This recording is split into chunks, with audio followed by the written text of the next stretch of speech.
The MonsterVerse has a rich and complex mythology, and here is how to keep track of watching the Godzilla and Kong hybrid franchise. While the Marvel Cinematic Universe and the DCU tend to be the biggest topics of conversation among shared universes, Warner Bros. And Legendary Entertainment have had a pretty successful run with their MonsterVerse. The franchise updates to iconic movie monsters, Godzilla and King Kong, and has created its own mythology and recurring characters, and long-form plot developments. Different directors have come in and put their stamp on these characters, and audiences have embraced this franchise. The franchise is still going strong.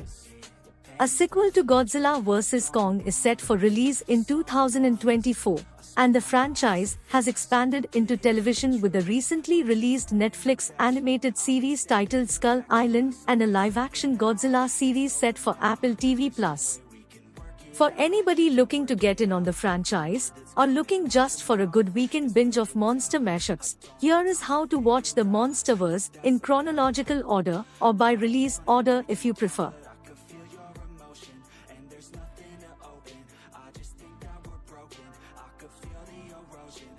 Chronologically, the first film in the franchise is the second film released, Kong, Skull Island.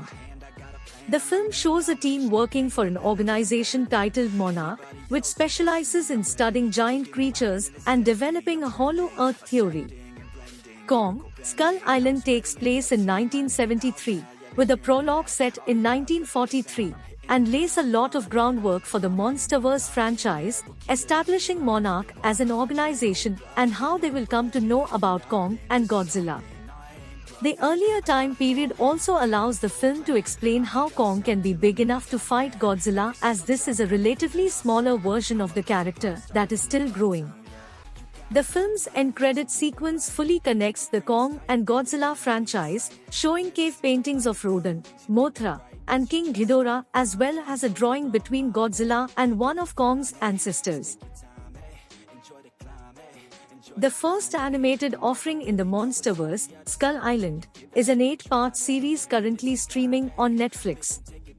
The series is set in the early 1990s, which means it takes place roughly 20 years after the events of Kong, Skull Island, and several years before the canon comic book series Skull Island, Birth of Kong, set in 1995.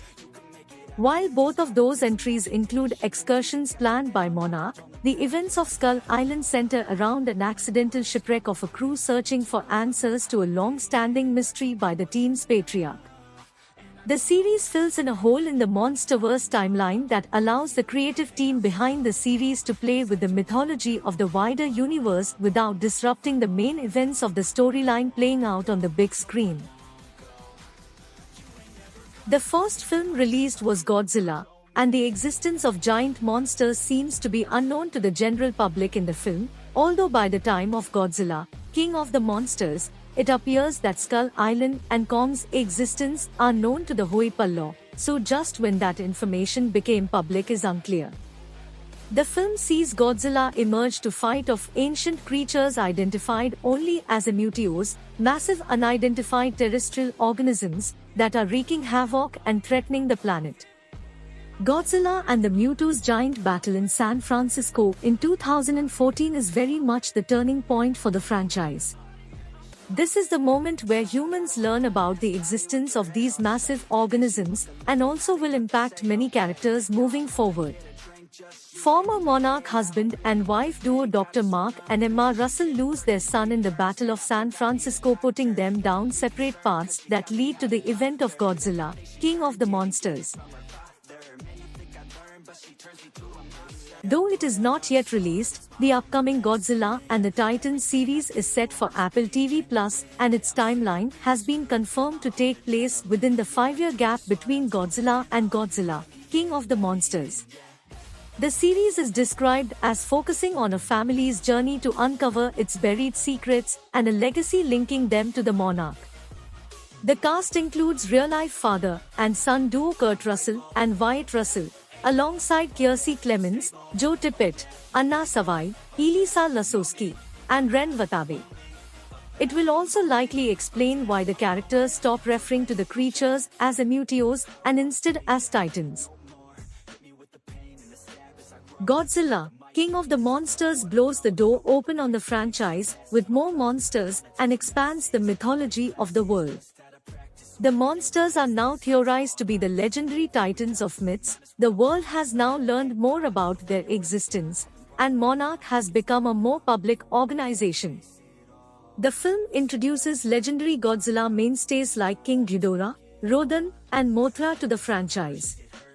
By the end of the movie, Godzilla has defeated King Ghidorah and is now the new king of the monsters, with every other titan bowing before him, except for one. The movie's end credit scene shows how the world is adjusting to a new status quo, and one headline emphasizes various titans converging on Skull Island.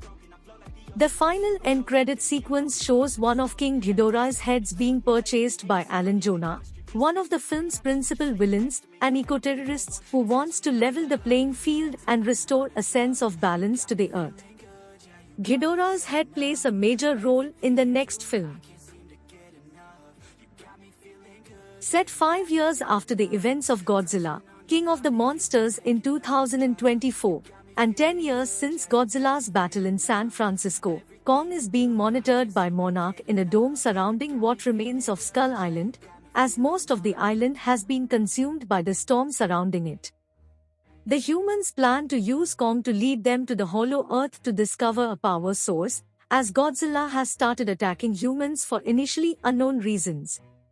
Tech CEO Walter Simmons is using Ghidorah's severed head to create Mechagodzilla to combat and destroy the Titans.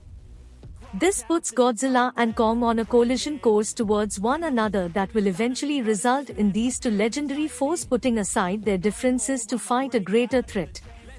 Notably, the movie was heavily re-edited and was meant to serve as a possible ending for the franchise, if need be, due to the poor box office performance of the previous Godzilla movie and the rights deal with Toho set to expire.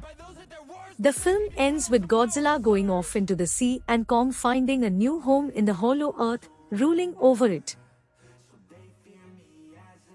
While many figured the MonsterVerse might have been done after Godzilla, King of the Monsters disappointed at the box office, Godzilla vs. Kong rejuvenated the franchise and was a smash hit. This was even more impressive, considering it was released in March 2021 when the COVID-19 pandemic still had many theaters shut down. Audiences turned out to see the two legendary titans fight on screen, and Warner Bros. Began work on a sequel.